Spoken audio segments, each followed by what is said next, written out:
A key Trump administration official has betrayed Donald Trump in what may actually be the worst timing gaffe in American history. Fans of Schadenfreude, stick around. You're about to get a giggle. Welcome to Occupy Democrats. I'm David Reddish. It's airpocalypse now here in the United States as the ongoing government shutdown has led to a major shortage of air traffic controllers. Air traffic controllers were already underpaid, overworked, and understaffed prior to this shutdown, which, this week, became the longest in American history. And now it's taking an unexpected toll.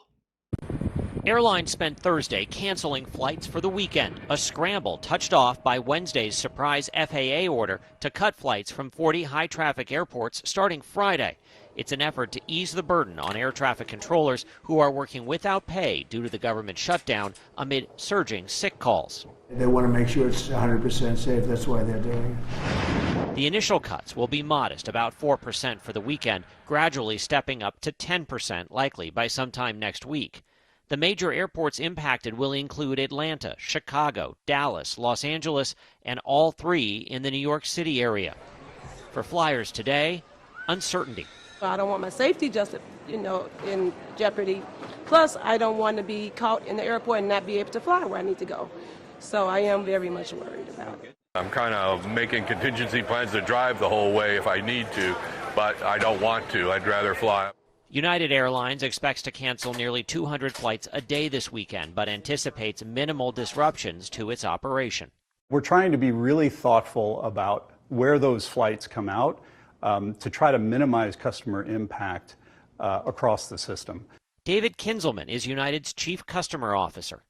The key for customers to avoid being stranded is early action, early communication. That's why we're getting ahead of the curve now and proactively putting in our cancellations for today, for the next several days, to give customers time to plan ahead and make sure that they can enjoy their travel journey as planned. And if you think that's embarrassing, stick around. It gets worse.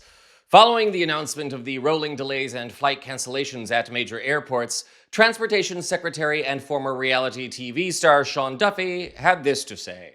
Back to work, I asked the head of the Air Traffic Controller Union to reach out to his controllers, to ask them to show up. It is their jobs. If they start coming to work, we may have the same experience we had in Newark. We had delays and cancellations in Newark in the early summer. We reduced the capacity, and then the flights were on time, right? We had less cancellations, less delays. It was the most on-time months we had at Newark ever. So that could be an outcome of what we're doing, and we'll see probably more people on less flights, which means less pressure on controllers. And if you think those comments were a dumb move by Duffy, stick around because it gets worse.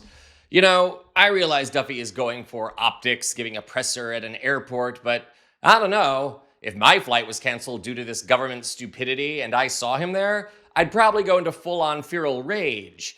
And I have a feeling I'm not alone.